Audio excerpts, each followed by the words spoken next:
If you are someone who works in cybersecurity or IT, you'll probably have to take an exam to achieve some form of certification.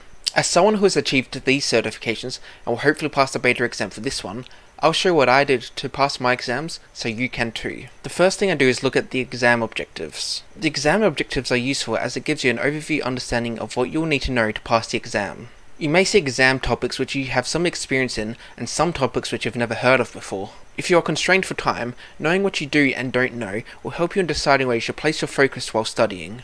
There's no point spending time studying the things that you already understand, when you could instead be studying the topics you have never heard of before. Once you know what will be in the exam, it's time to start studying. One of the most effective ways to learn is by using as many senses as possible. This is why when I studied for exams, I used different types of resources, as this improves my ability to remember the topics.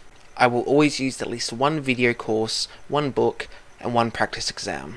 Video courses are useful as they require you to look at the visuals on the screen and listen to what the presenter is saying. I also prefer using video courses for when I write my notes, as the text on the screen is already summarized and it will typically force me to write my own additional information to it. Here are a couple of the notebooks I used while studying for the CompTIA Security Plus and CompTIA CySR Plus exams. Both books are filled with notes which I took while watching the video courses. As I have a Kindle, I'll purchase the Kindle version of the book as it's far cheaper. Although the Kindle is very portable, it's not the best to take notes from, which is another reason why I take my notes while watching the video course. The benefits of reading a book about the exam topics is that they usually contain more in-depth information about the topics than the videos do, although it comes with the disadvantage of being less engaging than the videos are. Once you've gone through both the video course and the book, it's time to test your knowledge to see if you're ready to take the exam. Most video and book creators will also create practice exams which mimic the real exam, so you can test to see if you're ready to take it. Practice exams are highly valuable as they can give you a good idea as to whether you're ready to take the real exam,